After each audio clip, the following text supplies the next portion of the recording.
50년 전 도움을 받던 나라, 2026년 도움을 주는 나라로 대한민국을 보내달라. 지금 이 순간 지구 반대편 어느 도시의 폐허 한복판에서 9천만 명이 단 하나의 이름을 외치고 있습니다. 미국도 아닙니다. 러시아도 아닙니다. 중국도 아닙니다. 대한민국. 저는 이란 출신 역사학자 카림 파르아니입니다. 저는 이 나라에서 40년을 살았습니다. 그리고 오늘 제가 직접 목격한 것을 전 세계에 알려야 한다고 생각했습니다. 외교관들은 도망쳤습니다. 동맹국들은 8시간 만에 사라졌습니다. 그런데 불타는 거리 한복판에서 사람들이 찾은 나라는 단 한 번도 우리 석유를 탐낸 적 없는 나라였습니다. 총 대신 삽을 들고 온 나라, 미사일 대신 청진기를 든 나라. 그 충격적인 사연 지금 바로 들어보시겠습니다. 이야기를 시작하기 전 대한민국 화이팅으로 댓글을 남겨주세요. 구독과 좋아요는 이야기를 전하는데 큰 힘이 됩니다. 지금으로부터 얼마 전 지구 반대편의 한 도시에서 새벽이 불꽃으로 물들었습니다. 평화롭던 아침이 단 몇 분 만에 지옥으로 바뀐 그날, 저는 서재에 앉아 있었습니다. 저는 카림 파르아니입니다. 이 나라에서 나고 자란 역사학자입니다. 40년 넘게 이 땅의 역사를 연구하고 가르쳐 왔습니다. 그런데 오늘 제가 직접 목격한 일을 전 세계에 알려야 한다고 생각했습니다. 왜냐하면 이것은 단순한 전쟁 이야기가 아니기 때문입니다. 이것은 인간이 인간에게 할 수 있는 가장 위대한 일에 관한 이야기이기 때문입니다. 그날 아침은 유난히 맑았습니다. 라마단이 시작된 지 열흘째 되는 토요일이었고 새벽 기도를 마친 사람들이 막 거리로 나서기 시작할 무렵이었습니다. 저는 새벽부터 서재에 앉아 오래된 논문을 뒤적이고 있었습니다. 창밖으로는 먼 산의 능선이 희미하게 보였고 그 위로 떠오르는 햇살이 이 도시의 돔과 첨탑을 황금빛으로 물들이고 있었습니다. 오랜 세월을 함께한 도시의 아침이었습니다. 평화로운 아침이었습니다. 적어도 오전 10시 전까지는요. 처음 들린 것은 먼 곳에서 울리는 천둥 같은 소리였습니다. 저는 고개를 들었습니다. 창문 너머로 북쪽 하늘에 검은 연기 기둥이 솟아오르는 것이 보였습니다. 하나가 아니었습니다. 거의 동시에 여러 개의 연기 기둥이 하늘을 찔렀습니다. 손에 들고 있던 찻잔이 미끄러져 책상에 쏟아졌습니다. 낡은 라디오에서 아나운서의 목소리가 갈라지기 시작했습니다. 긴급 속보입니다. 북부 지역에서 대규모 폭발이 확인되고 있습니다. 시민 여러분은 즉시. 그 순간 창문이 통째로 흔들렸습니다. 유리잔 속에 물이 출렁였고 벽에 걸린 액자가 바닥으로 떨어져 산산조각 났습니다. 그것은 오래전 전쟁 때 스커드 미사일이 떨어지던 그 진동과 같은 것이었습니다. 아니, 그보다 훨씬 깊고 무거운 울림이었습니다. 저는 본능적으로 알았습니다. 이것은 차원이 다른 것이라는 걸요. 텔레비전을 켰습니다. 화면 속 아나운서의 얼굴이 하얗게 질려 있었습니다. 미국과 이스라엘이 우리 조국에 대한 대규모 군사 공격을 개시했다는 말이 흘러나왔습니다. 도시 곳곳에서 폭발이 이어졌습니다. 최고 지도자의 관저가 있는 북쪽 해견구 시설, 주요 군사기지. 동시다발적이었습니다. 작전명은 단 3글자였습니다. 미국 국방부가 붙인 이름. 장대한 분노. 저는 아내의 손을 잡고 지하실로 내려갔습니다. 콘크리트 벽이 진동할 때마다 아내의 몸이 나뭇잎처럼 떨렸습니다. 라디오에서는 계속해서 폭격 소식이 쏟아졌습니다. 이 도시, 저 도시, 이 나라 전체가 불타고 있었습니다. 그리고 그날 저녁 2번째 충격이 왔습니다. 폭격이 시작되고 정확히 8시간 뒤의 일이었습니다.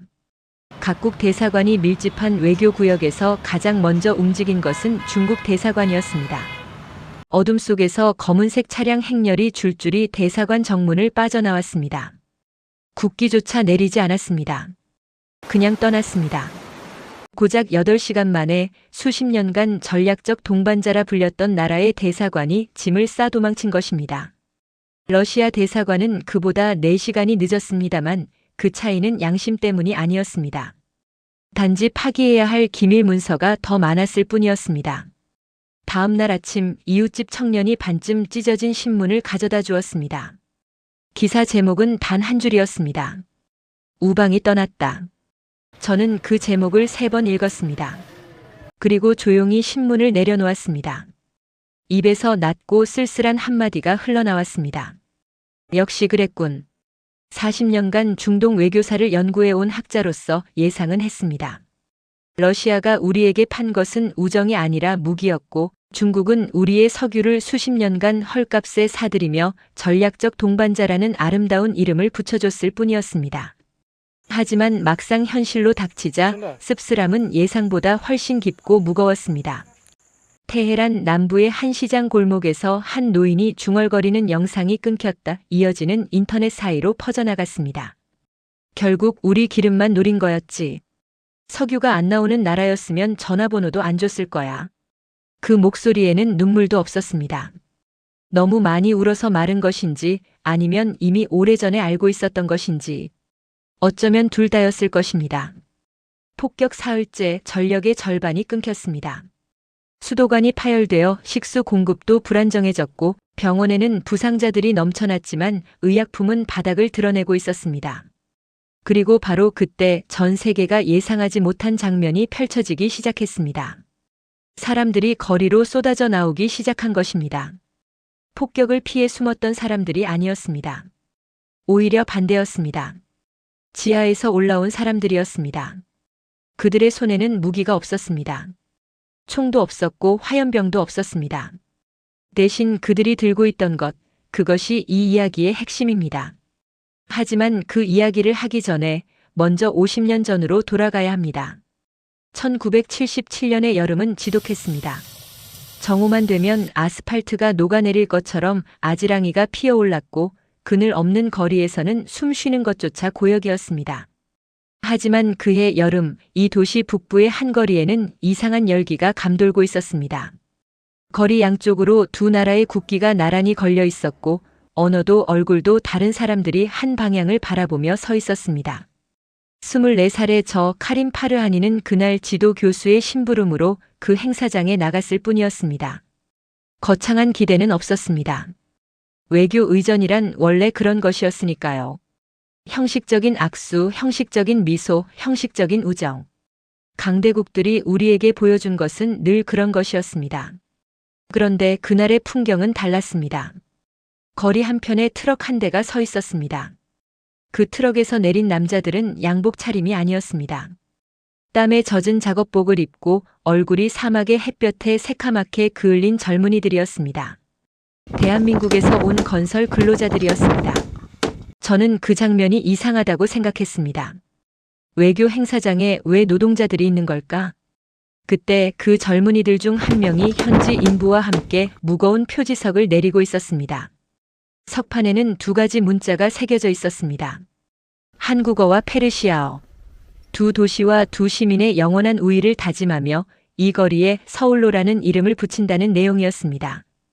두 도시의 시장이 그 석판 앞에서 악수를 나눴고 카메라 셔터 소리가 울렸습니다. 하지만 저의 시선은 두 시장이 아닌 다른 곳에 머물러 있었습니다. 표지석을 내리던 그 한국 청년이 석판의 페르시아어 글씨를 손끝으로 조심스럽게 쓸어보고 있었습니다. 글씨를 읽지는 못하는 것 같았습니다.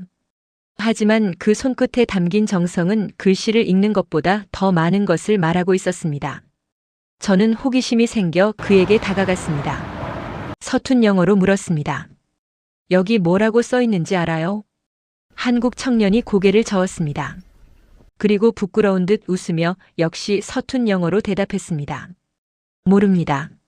하지만 우리나라 이름이 이 먼 곳에 새겨진다는 게 그게 좋습니다. 그때 그 청년도 저도 20몇 살이었을 것입니다. 이름은 끝내 묻지 못했습니다. 서로의 언어가 달랐고 공유할 수 있는 단어는 고작 서너 개뿐이었으니까요. 하지만 그 청년의 손, 굳은 살이 두껍게 박인 그 손만은 50년이 지난 지금도 선명합니다. 그것은 무언가를 빼앗으러 온 손이 아니었습니다. 무언가를 만들러 온 손이었습니다. 훗날 저는 연구를 통해 알게 되었습니다. 1970년대 대한민국에서 이 땅으로 건너온 건설 근로자는 2만 명이 넘었습니다. 그들은 댐을 세웠고 도로를 닦았고 정유 공장을 지었습니다. 섭씨 60도가 넘는 사막의 열풍 속에서 하루 10시간 월 2번의 휴무로 일했습니다. 금녀, 금주, 오락거리 하나 없는 건설 현장은 사실상 유배지나 다름없었습니다. 하지만 그들이 현지인들에게 보여준 것은 특별했습니다. 유럽이나 미국의 건설사 직원들은 에어컨이 나오는 사무실에 앉아 명령만 내렸습니다. 현지 노동자들은 그저 싸구려 인력일 뿐이었습니다. 한국인들은 달랐습니다. 같은 햇볕 아래 섰고 같은 모래바람을 맞았고 같은 물을 마셨습니다. 명령 대신 연장을 들었습니다. 그것이 지시가 아닌 모범이었다는 것을 현지 노동자들은 본능적으로 알아챘습니다. 저는 훗날 한 학술 논문에 이렇게 썼습니다. 한국인들은 우리의 자원을 가져가러 온 것이 아니었다. 그들은 자신들의 가난을 벗어나기 위해 왔고 그 과정에서 우리의 나라를 함께 세웠다. 착취가 아닌 공존, 수탈이 아닌 동행. 그것이 한국과 우리의 관계가 다른 어떤 외교 관계와도 질적으로 달랐던 이유다. 1979년 혁명이 모든 것을 집어삼켰습니다. 왕조의 흔적은 전부 지워졌습니다. 거리 이름이 바뀌었고 동상이 무너졌고 왕조 시절의 관료들은 공개 처형되었습니다. 서울로의 명명식에 함께했던 전임 시장조차 처형을 피하지 못했습니다. 혁명의 광풍은 그 무엇도 남겨두지 않았습니다. 그런데 이상한 일이 벌어졌습니다. 거의 모든 거리 이름이 바뀌었는데 딱 하나 서울로만은 그대로였습니다. 공식 기록에는 그 이유가 남아있지 않습니다. 혁명위원회 회의록 어디에도 서울로에 대한 논의는 없었습니다. 잊혀진 것인지 의도적으로 남긴 것인지 학자들 사이에서도 의견이 분분합니다. 하지만 저에게는 나름의 확신이 있었습니다. 잊혀진 것이 아닙니다. 차마 지울 수 없었던 것입니다. 왜냐하면 서울로 주변에 살고 있던 사람들 중 상당수가 한국 건설 근로자들과 함께 일했던 이들이었기 때문입니다. 그들에게 서울이라는 이름은 왕조의 유산이 아니라 사막의 열풍 속에서 나란히 땀 흘렸던 그 청년들의 이름이었으니까요. 혁명이 아무리 격렬해도 그 기억까지 지울 수는 없었던 것입니다. 서울로 50년간 단 한 번도 바뀌지 않은 이름. 그리고 폭격이 시작된 그날 그 이름은 다시 한번 기적의 무대가 되려 하고 있었습니다. 폭격이 시작되고 인터넷이 끊겼다 이어지기를 반복하던 그 며칠 사이 이란의 지식인과 군사 전문가들 사이에 조용히 공유되는 이야기가 있었습니다. 저도 그 이야기를 오래전부터 알고 있었습니다. 연구자로서 자료를 통해 접했던 그 이야기가 폭격의 연기 속에서 다시 떠올랐습니다. 아라비아. 아랍어로 형제라는 뜻입니다. 2011년 아라비아 반도 끝자락 아랍에미리트의 한 군사기지에 태극기가 올라갔습니다. 대한민국 특수전사령부 소속 정예대원들. 그 나라 역사상 최초의 군사협력 목적 해외 파병 부대였습니다. 그 부대의 이름이 아라비아였습니다. 형제. 현지인들은 이 부대를 직접 본 적이 없었습니다. 아라비아 부대는 아랍에미리트에 주둔하고 있었으니까요. 하지만 중동에서 소문이란 사막의 모래바람처럼 빠르게 퍼집니다. 한국 특수전 대원들이 섭씨 50도의 사막에서 현지 군인들을 정예 전력으로 탈바꿈시키고 있다는 이야기가 조용히 퍼져나갔습니다. 고공 강화 훈련, 대테러 작전, 해상 침투 작전. 현지 특전사 사령관이 공식 석상에서 직접 이렇게 말했다는 이야기도 함께 돌았습니다. 아라비아 부대원들의 용맹함과 헌신, 군인다운 모습을 통해 우리는 많은 것을 배우고 있습니다. 저는 그 이야기를 들으며 동료 교수에게 이런 말을 한 적이 있습니다. 미국은 저 나라에 무기를 팔았소. 수십억 달러어치 전투기와 미사일을. 그러나 미국은 그들에게 싸우는 법을 가르치지 않았소. 무기를 많이 팔수록 좋으니까 스스로 싸울 수 있는 군대를 만들어주는 것은 무기 장사에 도움이 되지 않으니까. 한국은 달랐소. 무기를 팔기 전에 먼저 사람을 보냈소. 그것도 최정예 특수전 대원들을. 동료가 반문했습니다. 결국 한국도 이익을 보지 않았습니까? 방위 산업 수출이 크게 늘었다고 들었는데요. 저는 고개를 끄덕였습니다. 물론이지. 어떤 나라든 국익을 위해 움직이는 거야. 하지만 중요한 건 이익을 추구하는 방식이 다르다는 거지. 러시아는 우리에게 무기를 팔아 이익을 얻었소. 중국은 우리의 석유를 헐값에 사서 이익을 얻었지. 하지만 한국은 우리를 도우면서 이익을 얻었소. 그 차이가 작아 보여도 50년이 지나면 하늘과 땅만큼 벌어지는 거야. 그 대화를 나눈 것이 얼마 전이었는데 이제 그 50년이 현실로 눈앞에 펼쳐지고 있었습니다. 아라비아 부대 이야기가 감동적이었다면 그 다음 이야기는 심장을 울렸습니다. 아랍에미리트의 왕세제가 이 부대를 두고 한 말이 중동 전역에 퍼져 있었습니다. 아라비아 부대는 한국과 우리 사이의 협력을 전혀 다른 차원으로 끌어올린 주춧돌입니다. 형제. 그것은 빈말이 아니었습니다. 그리고 그 답례로 아랍에미리트는 유사시 한국 전체가 일주일간 사용할 수 있는 원유 수백만 배럴을 비축해 두었다는 사실도 알려져 있었습니다. 한국이 위기에 처하면 석유를 보내주겠다는 것. 그것은 동맹 조약에도 명시되지 않은 오직 형제 사이에서만 가능한 약속이었습니다. 이란의 지식인들은 이 이야기에서 자신들의 과거를 보았습니다. 50년 전 사막에서 함께 땀 흘렸던 한국 청년들, 그들이 남긴 것은 도로와 건물만이 아니라 형제라는 이름이었다는 것을, 그리고 그 이름이 세대를 넘어 중동 전체로 퍼져나가고 있다는 것을, 한편에서는 수조 원짜리 무기를 팔아치우며 뒤에서는 핵기술을 감추던 강대국들, 다른 한편에서는 총 한 자루 팔기 전에 먼저 사람을 보낸 나라. 그 대비는 폭격의 연기 속에서 더욱 선명하게 떠올랐습니다. 저는 지하실 콘크리트 벽에 기대어 눈을 감았습니다.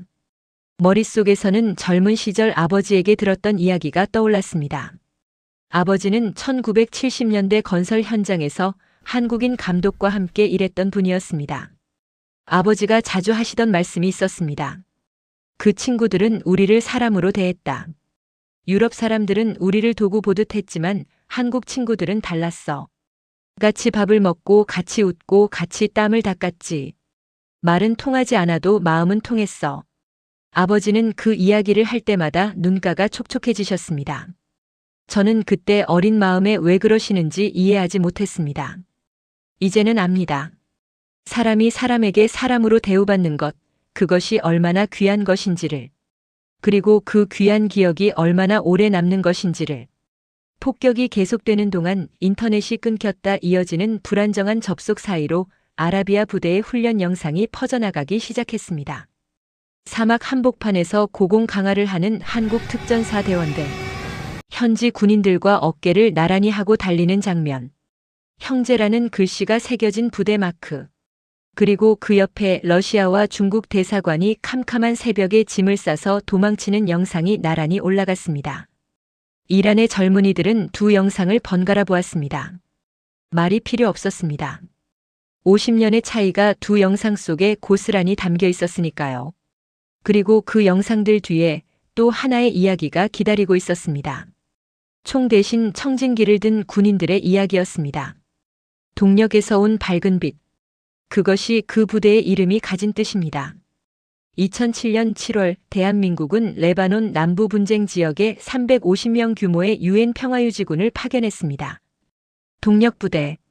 이스라엘과 헤즈볼라의 충돌로 천여 명의 민간인이 목숨을 잃은 그 땅에 한국군이 간 것입니다.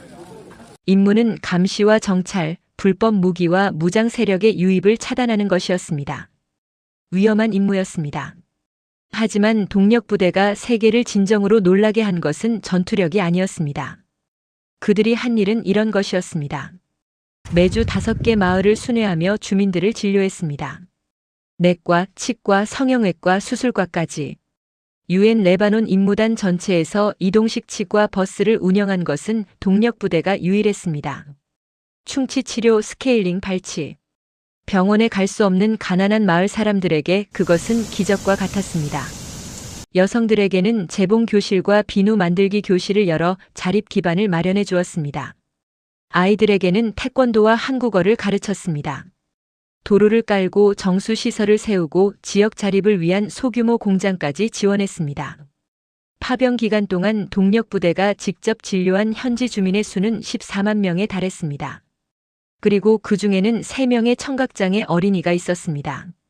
한국의 지원으로 수술을 받아 태어나서 처음으로 소리를 들은 아이들이었습니다.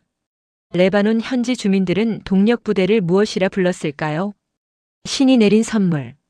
그 이름은 레바논을 넘어 중동 전역으로 퍼졌습니다. 저는 동력부대에 관한 연구 논문을 읽고 동료 교수들에게 이런 말을 한 적이 있습니다. 미국은 중동에 미사일을 보냈고 러시아는 무기를 팔았고 중국은 자원을 가져갔소. 하지만 한국은 다른 것을 보냈소. 의사를 보내고 선생님을 보내고 도로를 깔아주는 군인을 보냈소. 세계의 강대국들이 중동에서 전쟁의 씨앗을 뿌릴 때 한국만이 평화의 씨앗을 심은 거요. 폭격이 계속되던 그 며칠, 누군가가 동력부대의 활동 영상을 편집해 인터넷에 올렸습니다. 한국 군인이 레바논 어린이를 안아주는 장면. 이동식 치과 버스에서 할머니의 이를 치료하는 장면. 태권도를 배우며 환하게 웃는 아이들의 얼굴. 도로를 함께 깔고 마을 사람들과 나란히 서서 기념 사진을 찍는 장면. 그 영상 위로 페르시아어 자막이 올라갔습니다. 이것이 한국의 군대입니다. 그들은 총 대신 청진기를 들었습니다. 미사일 대신 도로를 깔았습니다. 정복자가 아닌 형제로 왔습니다. 끊겼다 이어지는 인터넷 사이로 사람들은 그 영상을 내려받아 블루투스로 옆 사람에게 전달했습니다. 이 도시에서 저 도시로 국경을 넘어 해외 교민들에게까지 퍼져나갔습니다. 영상 아래 댓글이 폭발했습니다. 대부분은 이런 반응이었습니다. 왜 우리는 이걸 몰랐을까? 한국이 우리에게 이런 나라였구나. 그 영상이 퍼진 뒤 이란 곳곳에서 이상한 일이 벌어지기 시작했습니다. 사람들이 종이와 물감을 꺼내 들었습니다. 빨간색과 파란색으로 둥근 원 안에 두 개의 물결 모양을, 내 모서리에 검은 괴를, 태극기였습니다. 인쇄기가 없으니 손으로 그렸습니다. 물감이 없는 사람은 페인트로, 페인트도 없는 사람은 붕대의 핏빛과 하늘빛 천조각으로. 완벽한 태극기는 아니었습니다. 태극 문양의 비율이 맞지 않는 것도 있었고 괴의 순서가 뒤바뀐 것도 있었습니다. 하지만 그것은 중요하지 않았습니다. 중요한 것은 9천만 국민이 버림받은 그 순간 사람들이 기억해낸 이름이 미국도 러시아도 중국도 아닌 대한민국이었다는 사실이었습니다. 그리고 그 태극기를 든 사람들이 거리로 나서기 시작했을 때 이 이야기는 전혀 새로운 국면으로 접어들었습니다. 여러분, 충격적인 소식입니다. 이것은 제가 직접 목격한 일입니다. 70대의 저 카림 파르아니 교수가 최루가스 연기 속에서 손으로 그린 태극기를 들고 거리에 섰습니다. 그리고 그 장면이 전 세계로 퍼져나갔습니다. 어떻게 된 일인지 말씀드리겠습니다. 동력부대 영상이 퍼진 다음 날 저는 잠을 이루지 못했습니다. 지하실 콘크리트 바닥에 앉아 밤새 생각했습니다. 도대체 우리는 지난 수십 년 동안 무엇을 믿어온 것일까? 우리의 혁명은 무엇을 위한 것이었으며 우리의 고통은 누구를 위한 것이었던가? 새벽이 되자 저는 품 안에 있던 낡은 공책 한 장을 뜯었습니다. 그리고 딸아이가 쓰다 남긴 빨간색, 파란색 물감으로 천천히 그리기 시작했습니다. 태극 문양, 내 모서리의 괴. 완벽하지 않았습니다. 손이 떨려서였는지 눈이 침침해서였는지 아니면 두 가지 다였는지. 하지만 그 종이 위에 피어난 것이 무엇인지는 분명히 알았습니다. 그것은 50년 전 24살의 제가 서울로 표지석 앞에서 만난 그 한국 청년에 대한 기억이었습니다. 굳은 살 박인 손으로 페르시아어 글씨를 조심스럽게 쓸어보던 그 청년. 글씨는 읽지 못해도 자기 나라의 이름이 먼 곳에 새겨진다는 것이 좋다고 했던 그 청년. 저는 태극기를 품 안에 넣고 거리로 나섰습니다. 거리는 혼란스러웠습니다. 곳곳에서 최루가스 연기가 피어올랐고 혁명 수비대 대원들이 거리 곳곳에 서 있었습니다. 폭격 이후 권력의 공백을 틈타 강경파 장성들이 움직이기 시작했다는 소문이 돌았습니다. 그들의 첫 번째 행동은 외부의 적이 아닌 내부를 향한 것이었습니다. 거리로 나온 시민들을 향한 것이었습니다. 어차피 하늘에서 미사일이 떨어지는 마당에 군부의 총이 그보다 더 무서울 것이 없었습니다. 이란의 젊은이들은 그렇게 생각했습니다. 침묵 속에서 죽느니 목소리를 내며 죽는 것이 낫다고. 그래서 사람들은 거리로 나왔습니다. 그리고 저도 그들 사이에 섰습니다. 주변의 젊은이들이 소리쳤습니다. 교수님 위험합니다. 돌아가십시오. 저는 고개를 저었습니다.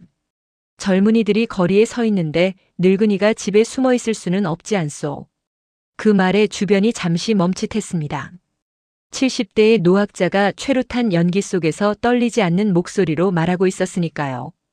그리고 저는 품 안에서 그 종이를 꺼냈습니다. 손으로 그린 태극기. 저는 그것을 머리 위로 들어올렸습니다. 우리는 정복자를 원하지 않소. 우리는 친구를 원하오. 그 순간을 누군가의 휴대폰이 담았습니다. 백발의 70대 노인이 최루가스 연기 속에서 손으로 그린 태극기를 들고 서 있는 모습. 흰 머리카락이 바람에 날리고 얼굴에는 최루가스로 인한 눈물이 흘렀지만 두 눈은 흔들림 없이 정면을 바라보고 있었습니다. 그 영상이 인터넷이 끊겼다 이어지는 틈새를 비집고 나갔습니다. 처음에는 이 도시 안에서만 돌았습니다. 하지만 곧 다른 도시들로 그리고 이란 밖으로 해외 교민 커뮤니티가 그 영상을 전 세계로 퍼뜨렸습니다. 런던, 로스앤젤레스, 토론토, 시드니. 영상 아래에 댓글이 폭발했습니다. 저 할아버지가 왜 한국 국기를 들고 있는 거지? 모르는 사람들은 의아해했습니다. 하지만 아는 사람들은 울었습니다.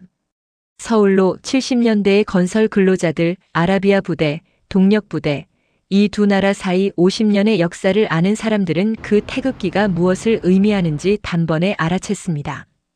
그것은 항의의 깃발이 아니었습니다. 간청의 깃발이었습니다. 우리를 다시 세워줄 나라는 오직 하나뿐이라는. 그 영상이 퍼진 뒤 이란 곳곳에서 같은 장면이 이어졌습니다. 대학 정문 앞에서 학생들이 대형 태극기를 펼쳤습니다. 시장 골목에서는 상인들이 가게 셔터에 태극기를 페인트로 그려 넣었습니다. 병원 앞에서는 간호사들이 하얀 붕대에 빨간색과 파란색 잉크로 태극 문양을 그려 창문에 붙였습니다. 총구 앞에서 태극기를 드는 것. 그것이 어떤 의미인지 아시겠습니까? 이란에서 외국 국기를 공개적으로 흔드는 것은 엄청난 위험을 수반합니다. 그것은 단순한 시위가 아니었습니다. 목숨을 건 선언이었습니다. 그런데 놀라운 일이 벌어졌습니다. 군부가 이상한 반응을 보인 것입니다. 미국 국기를 불태우는 시위대에게는 즉각 진압에 나섰지만 태극기를 든 시위대에게는 이상할 만치 소극적이었습니다. 저는 그 이유를 이렇게 생각했습니다. 군인들도 기억하고 있었던 것이라고. 그 군인들의 아버지와 할아버지도 한국 사람들과 함께 일했던 사람들이었으니까.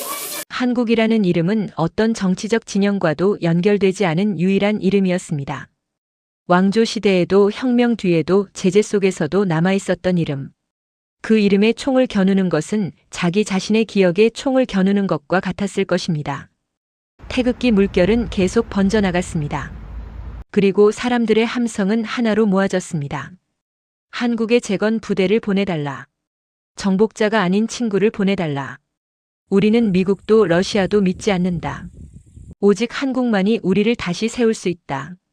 그 함성이 하늘을 울릴 때 저는 조용히 눈물을 흘렸습니다. 50년 전 서울로 표지석 앞에서 만났던 그 한국 청년. 글씨는 읽지 못하면서도 자기 나라의 이름이 먼 곳에 새겨진다는 것이 좋다고 했던 그 청년. 그 청년의 이름을 끝내 묻지 못한 것이 50년이 지난 지금 이토록 아플 줄은 몰랐습니다. 하지만 이름은 몰라도 괜찮았습니다. 왜냐하면 그 청년이 남긴 것, 2만 명의 한국 청년들이 이 땅에 남긴 것은 이름이 아니라 기억이었으니까요. 그리고 그 기억은 50년이 지나도 살아있었습니다. 미사일이 떨어져도 건물이 무너져도 강대국이 등을 돌려도 그 기억만은 무너지지 않았습니다. 그리고 이 기억을 품은 수십만 명의 시민들이 이제 한 장소를 향해 걸어가고 있었습니다. 서울로. 그 거리에서 무슨 일이 벌어졌는지, 그리고 그 일이 어떻게 태평양 건너 서울까지 닿았는지 그 이야기는 다음에 계속됩니다. 새벽 5시였습니다. 폭격의 먼지가 아직 가라앉지 않은 그 시각, 서울로 표지판 앞에 처음으로 사람이 나타났습니다. 인근 주민 노인 한 분이었습니다. 무너진 건물 잔해를 밟으며 먼지 자욱한 새벽 공기를 헤치며 홀로 걸어왔습니다. 손에는 종이 한 장이 들려 있었습니다. 그 한 명이 2명이 되었습니다. 2명이 10명이 되었습니다. 10명이 100명이 되고 100명이 1000명이 되는데 채 1시간이 걸리지 않았습니다. 아침 8시 서울로와 인근 도로는 사람들로 빼곡했습니다. 수만 명이었습니다. 누가 조직한 것도 누가 동원한 것도 아니었습니다. 문자 하나 돌지 않았고 방송 한 줄 나오지 않았습니다. 9천만의 마음이 저절로 한 곳을 향한 것이었습니다. 저 카림 파르하니는 그 인파의 한가운데에 서 있었습니다. 70대의 몸은 밤새 걸어 지쳐 있었지만 눈빛만은 50년 전 24살 청년 시절 그대로였습니다. 사람들의 손에는 저마다 종이가 들려 있었습니다. 어떤 사람은 처방전 여백에, 어떤 사람은 아이의 노트를 찢어, 어떤 사람은 포장지 뒷면에, 어떤 사람은 손바닥에 직접 글씨를 적어왔습니다. 내용은 하나같이 비슷했습니다. 대한민국 정부 귀중. 우리는 미국도 러시아도 중국도 믿지 않습니다. 오직 한국만이 우리를 다시 세울 수 있다고 믿습니다. 재건 부대를 보내주십시오. 정복자가 아닌 친구를, 미사일이 아닌 청진기를, 파괴가 아닌 건설을. 우리는 50년 전의 약속을 기억합니다. 저는 줄을 서 있는 한 젊은 여성에게 물었습니다. 한국에 대해 뭘 알고 있어요? 여성이 대답했습니다. 할머니한테 들었어요. 어렸을 때 동네에 한국 사람들이 있었대요. 더운 날에도 물을 먼저 일한 아이들에게 주었다고. 그래서 저는 한국이 좋은 나라라는 걸 알고 있어요. 저는 눈가에 주름이 깊어지는 것을 느꼈습니다. 50년 전 한국 청년이 일한 아이에게 건넨 물 한 잔. 그것이 세대를 넘어 이렇게 전해지고 있었던 것입니다. 줄은 계속 늘어났습니다. 오후가 되자 서울로에 모인 사람의 수는 추산조차 불가능해졌습니다. 그들은 한국 임시 연락소를 향해 걸어갔습니다. 전쟁 상황에서 대사관은 정상 운영되지 않았지만 임시 연락소에는 현지 직원들이 남아 있었습니다. 시민 대표들이 그 앞에 도착해 두꺼운 서류 뭉치를 내밀었습니다. 이것은 이란 국민의 청원서입니다. 대한민국에 전해주십시오. 직원은 그 두께를 보고 말을 잃었습니다. 뭉치 맨 위에 놓인 종이를 보았습니다. 손으로 그린 태극기. 그 아래에 페르시아어로 단 2줄이 적혀 있었습니다. 감사합니다, 대한민국. 50년 전에도 그리고 앞으로도. 그 청원의 소식은 태평양을 건넜습니다. 청원이 접수된 지 3시간 만에 서울 외교부에 긴급 전문이 도착했습니다. 테헤란 서울로에서 대규모 시민 집결. 추산 수십만 명. 대한민국 재건 부대 파견 요청 청원서 접수. 자발적 시민운동으로 확인. 시급한 보고 필요. 담당자는 전문을 3번 읽었습니다. 그리고 상급자에게 보고했고 상급자는 장관에게, 장관은 더 위로 보고했습니다. 그 보고가 올라간 지 24시간 뒤 서울 어딘가의 지하 깊은 곳에서 긴급회의가 소집되었습니다. 참석자들의 얼굴은 무거웠습니다. 외교부 장관, 국방부 장관, 국가안보실장, 합참의장, 그리고 대통령. 테이블 위에는 2가지 자료가 놓여 있었습니다. 하나는 현지에서 전송된 사진들. 서울로에 모인 수십만 인파, 손으로 그린 태극기, 임시 연락소 앞에 줄 선 시민들. 다른 하나는 수천 장에 달하는 청원서의 번역본이었습니다. 첫 장에는 이렇게 적혀 있었습니다. 대한민국 대통령 귀하. 우리가 원하는 것은 50년 전 사막에서 우리와 함께 땀 흘렸던 그 나라입니다. 총 대신 연장을 들었던 그 나라입니다. 대한민국이요. 회의실에 무거운 침묵이 흘렀습니다. 대통령이 먼저 입을 열었습니다. 이것이 진짜 자발적인 겁니까? 국가안보실장이 답했습니다. 어떤 조직이나 정당의 개입 흔적도 발견되지 않았습니다. 순수한 시민 자발 운동으로 판단됩니다. 외교부 장관이 덧붙였습니다. 이란 역사상 특정 외국에 대해 이 정도 규모의 호감을 표출한 것은 전례가 없습니다. 국방부 장관이 발언했습니다. 고려해야 할 변수가 많습니다. 하지만 한 가지는 분명합니다. 이란 국민이 전 세계에서 오직 우리만을 부르고 있다는 사실은 대한민국의 50년 외교와 민간 교류가 만들어낸 자산입니다. 이를 외면할 경우 중동 전체에서 우리의 위상에 돌이킬 수 없는 타격이 될 수 있습니다. 합참의장이 이어받았습니다. 아라비아 부대와 동력 부대의 경험이 있습니다. 우리 군은 중동 재건 작전에 충분한 역량을 보유하고 있습니다. 대통령이 천천히 고개를 들었습니다. 그리고 무게를 담아 말했습니다. 여기 모인 분들, 대한민국이 어떻게 세워졌는지 기억하십니까? 70년 전 우리는 전쟁의 잿더미 위에 서 있었습니다. 전 세계에서 가장 가난한 나라 중 하나였지요. 그때 우리를 도운 손길이 있었습니다. 대통령이 테이블 위에 사진을 가리켰습니다. 서울로에 모인 시민들의 사진이었습니다. 지금 저 사람들은 70년 전의 우리입니다. 전쟁의 한복판에서 버림받은 절망 속에서 누군가의 손길을 기다리고 있는 사람들. 그런데 그 사람들이 부르는 이름이 대한민국이라면 우리가 외면할 수 있겠습니까? 회의실의 공기가 달라졌습니다. 무력 개입이 아닙니다. 인도적 재건 지원입니다. 레바논에서 했던 것처럼, 아랍에미리트에서 했던 것처럼 총 대신 청진기를, 미사일 대신 불도저를 보내는 것입니다. 대한민국은 홍익인간의 나라입니다. 널리 인간을 이롭게 한다는 것, 그것은 구호가 아니라 소임입니다. 대통령이 자리에서 일어섰습니다. 회의실의 모든 사람이 따라 일어섰습니다. 결의가 이루어졌습니다. 결의 소식이 태평양을 건너 테헤란에 닿은 것은 이른 새벽이었습니다. 서울로에는 여전히 사람들이 서 있었습니다. 잿더미가 된 거리 위에서 먼지 묻은 태극기를 손에 쥔 채로 아이들은 부모의 어깨 위에서 태극기를 흔들었고 노인들은 50년 전 기억을 눈물로 닦아내고 있었습니다. 전쟁은 아직 끝나지 않았습니다. 하늘은 여전히 불안했고 거리는 여전히 무너져 있었습니다. 하지만 그 거리 위에 서 있는 사람들의 눈빛은 달랐습니다. 절망이 아니었습니다. 희망이었습니다. 저 카림 파르하니는 서울로 표지판 아래에 서서 하늘을 올려다보았습니다. 50년 전 이 자리에서 만났던 그 한국 청년.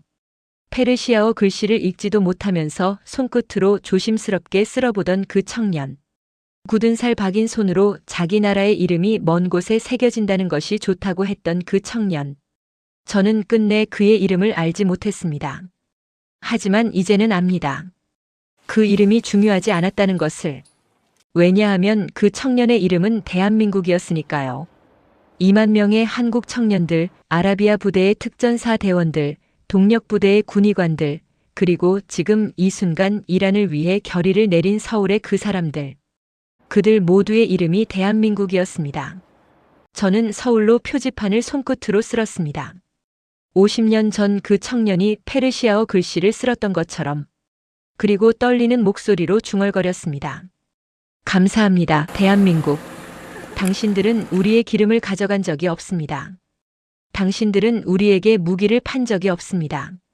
당신들은 그저 우리 옆에 서서 함께 땀을 흘렸을 뿐입니다. 그리고 온 세상이 등을 돌린 이 순간에도 당신들만은 우리를 기억해 주었습니다. 고맙습니다. 정말 고맙습니다. 서울로 위로 바람이 불었습니다. 먼지가 날렸고 태극기가 펄럭였고 아이들의 웃음소리가 들렸습니다. 전쟁은 끝나지 않았지만 이 거리 위에는 무언가가 피어나고 있었습니다. 50년 전 뿌려진 씨앗. 사막의 열풍 속에서도 혁명의 광풍 속에서도 전쟁의 포화 속에서도 죽지 않은 그 씨앗이 마침내 꽃을 피우기 시작한 것입니다. 그 꽃의 이름은 대한민국이었습니다. 지금까지 제가 드린 것은 고백이었습니다. 저는 이란 출신 역사학자 카림 파르하니입니다. 40년 넘게 중동의 외교사를 연구하면서 저는 강대국들의 논리를 너무도 잘 알고 있다고 생각했습니다. 힘이 곧 우정이고 자원이 곧 동맹이라는 논리. 그 논리 안에서 대한민국은 솔직히 말씀드리면 그다지 주목받는 나라가 아니었습니다. 하지만 저는 틀렸습니다. 미사일이 떨어지고 동맹이라 불렸던 나라들이 8시간 만에 도망친 그날 9천만 국민이 기억해낸 이름은 세계에서 가장 강한 나라도 가장 부유한 나라도 아니었습니다. 사막에서 함께 땀을 흘린 나라였습니다. 총 대신 삽을 든 나라였습니다. 이익보다 사람을 먼저 생각한 나라였습니다. 저는 그날 서울로 표지판 아래에서 처음으로 깨달았습니다. 진정한 강대국이란 무기의 수가 아니라 사람들의 마음속에 얼마나 깊이 새겨져 있느냐로 결정된다는 것을. 그리고 대한민국은 이미 오래전부터 조용히 그 자리에 새겨져 있었다는 것을. 여러분, 대한민국은 위대한 나라입니다. 전쟁의 잿더미에서 일어나 세계의 경제대국이 된 나라. 도움을 받았던 나라가 도움을 주는 나라로 성장한 나라. 그 과정에서 단 한 번도 다른 나라의 자원을 빼앗지 않은 나라. 대신 땀과 성실함과 진심을 수출한 나라. 저는 이 이야기를 전 세계에 알리고 싶었습니다.